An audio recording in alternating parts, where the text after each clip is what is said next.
Hello, नमस्ते. कसे आहात सगळे? छान ना? मी पण एकदम मस्त आहे. आज मला आपल्याशी काही गोष्टी शेअर करायच्या आहेत. का म्हणजे हळदी कुंकू हा एक स्त्रियांना खूप आनंदाचा, उत्साहाचा क्षण असतो. पण काय होते, कधी कधी आपला पार्टनर गेल्यावर समाज आपल्याशी कसं वागते हे आपल्याला दुःख पण देते. पण काही अनुभव असे आहेत आपल्याला खूप आनंद देतात. असाच अनुभव मी आधी आनंदाचा क्षण शेअर करणार आहे आणि नंतर कधी कधी काय वाटलं का म्हणजे काही लोक माझ्याशी रिलेट करू शकतील आणि कितीतरी जणींना हे अनुभव आलेले असतात पण त्या बोलू शकत नाहीत. म्हणून मी हे शेअर करणार आहे आणि आपण कसं प्रत्येकाला आनंद देऊ शकतो, एक छोटीशी गोष्ट कशी दुसऱ्याला आनंद देते हे मला शेअर करायचं आहे. परवा 22 तारखेला आमचे कॉलनीत हळदी कुंकवाचा कार्यक्रम होता आणि त्याच्याबरोबर छोटे छोटे खेळ, पासिंग द पार्सल वगैरे असलं सगळं बरंच काही होतं. त्यामुळे सगळ्या बायका जमलेल्या होत्या. खूप सगळ्या नटून थटून छान उत्साह तरी काय म्हणायला नको, एवढ्या उत्साही आहेत सगळ्या बायका, खूप हुशार आहेत. आणि मी पण गेले होते. मी शक्यतो हळदी कुंकवाला वगैरे बोलावलं की जात नाही, पण गणपतीचं होतं आणि आरती आहे म्हटलं होते म्हणताना मी गेले होते. मी बसले होते खुर्चीवर, मागे हळदी कुंकव चाललं होतं. मला येऊन विचारलं, म्हणजे त्यांच्या लक्षात आलं मी काही हळदी कुंकू घेतलेलं नाही म्हणून. त्या म्हणाल्या, मावशी तुम्हाला, मी म्हटलं नको. म्हटलं नाही असं नाही, आमच्याकडे असं काही भेदभाव नसतो म्हणाल्या. आणि मला आग्रहानं कुंकू लावल्या आणि सगळं वाण दिल्या, सगळं काही केलं आणि म्हणाल्या आमच्याकडे ह्या काही असा भेदभाव नसतो, आपण सगळे एकत्र असतो. आपण पहिलेपासून कुंकू वगैरे लावत येतो का नाही? म्हणाल्या. हो म्हटलं, खरंच की आपण पहिलेपासूनच कुंकू लावतो, असं काही नाही आपण लग्न झाल्यावरच कुंकू लावतो म्हणून. अगदी छोटीशी गोष्ट होती पण मला एवढा आनंद देऊन गेली आणि खरं मला वाटलं आपण एस्पेशली छोटे शहरातनं, म्हणजे मी छोटे शहरातनं आलेली आहे म्हणून म्हणते, किती संकुचित भावना असतात आपल्या.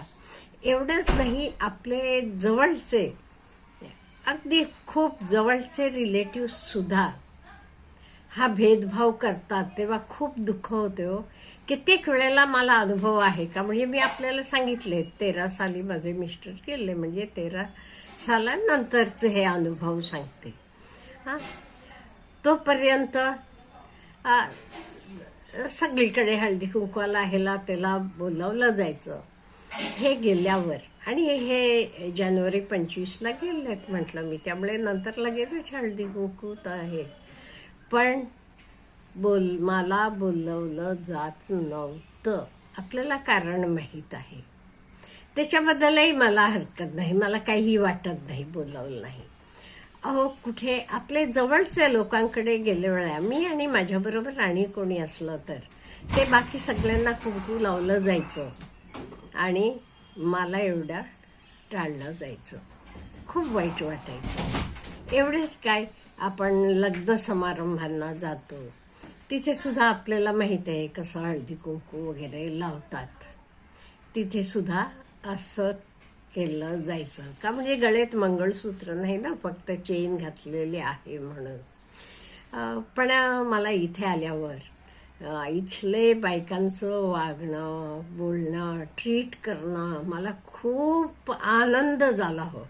खरं मला बघा डोळे भरून येतात सांगताना, का म्हणजे एवढा छान ते मला त्यांच्यातला एक करून घेतलं. म्हणजे असं मला कधी ते भेदभाव केला नाही. आणि म्हटलेलं पण खरंच की आपण पहिलेपासून कुंकू लावतो, मग काही हे भेदभाव करायचा, आमच्याकडे असलं काही नाहीये म्हणाल्या. मला खूप असं भरून आलं. त्यामुळे मला काय सांगायचं आहे, आपण हळदी कुंकू करतो तेव्हा आपण सगळ्यांना बोलवावं. मी तर बोलवते. एवढंच काय, मी माझ्या घरी कोणी आलं असलं तरी पूर्वीपासून, आता म्हणत नाही, अगदी पूर्वीपासून सुद्धा मी कुंकू लावायची. का, कुंकू आपण लहानपणीपासून लावतो, मग कशाला हे फरक करायचं ना. आणि हे फरक करणाऱ्याला जाणवत नाही. जे व्यक्तीला त्यानं फेस केलेलं आहे त्याला त्यातनं काही आपल्याला काही मिळते नाही असं नाही, पण मनाला खूप त्रास होतो. अशीच एक घटना सांगते. मी आणि माझी मैत्रीण एकीकडे गेलो होतो. आणि माझे मैत्रिणीचं का नाही म्हणणेपुरतं लग्न झालेलं आहे. एक नंतर मात्र तो कुठे आहे हे तिलाही माहीत नाही. तो जिवंत आहे का नाही हे सुद्धा माहीत नाही. पण ती गळ्यात मंगळसूत्र वगैरे घालतीये. म्हणजे तिचे भावना तो जिवंत आहे म्हणून असेल. तो खरा आहे नाही हे सुद्धा माहीत नाही.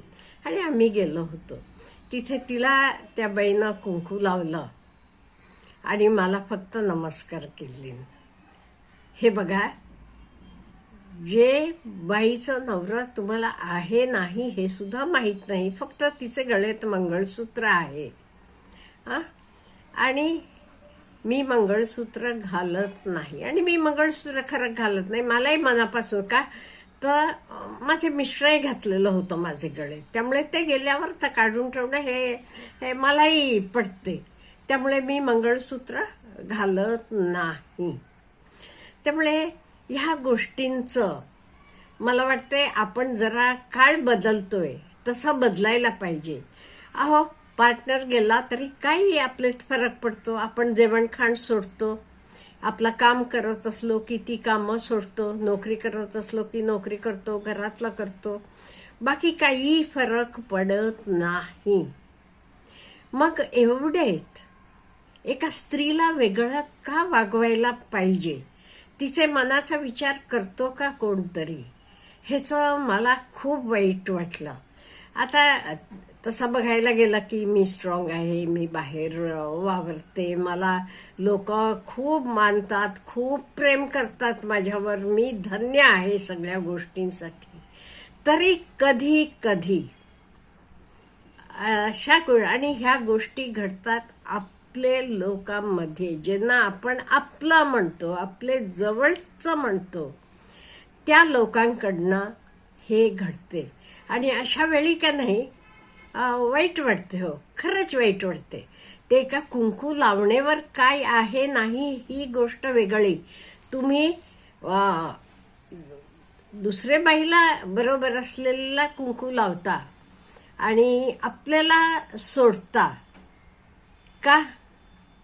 हिचा नवरा नाही म्हणून. अहो, आपण जन्माला एकटं येतो का नाही, एकटं जातो.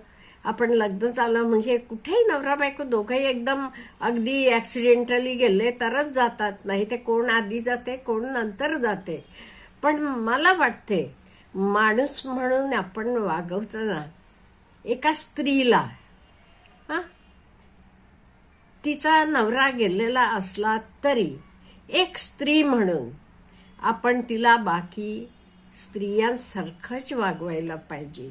त्यामुळे मला परवा इथल्या बायकांनी माझ्याशी वागल्या, मला खूप आनंद झाला. हो, हे बघा, एक छोटीशी गोष्ट, पण त्यांचा माइंडसेट बघा, विचार बघा, किती पुढचे विचार आहेत, किती चांगलं वागणं आहे त्यांचं.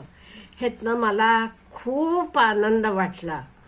आणि मी मध्यंतरी वाचलेले वाचनात माझे निदर्शनात आलं, विधवा स्त्रिया असल्या तरी आपण त्यांना खूप मान द्यायला पाहिजे. त्या कुमारीप्रमाणे असतात, त्यामुळे त्यांना आपण खूप मान द्यायला पाहिजे. त्या खूप शुद्ध असतात, हे पण माझे वाचनात आलेलं आहे. पण मी कोणालाही सांगायला जात नाही, काही नाही. पण माझे सगळ्या बहिणींना, मैत्रिणींना एवढंच रिक्वेस्ट आहे, ह्याच्यापुढे कधी तुम्ही हळदी कुंकू करताना काही डिफरन्स करू नका. आपण मनानं खूप मोठं होऊया, एवढीच माझं म्हणणं आहे.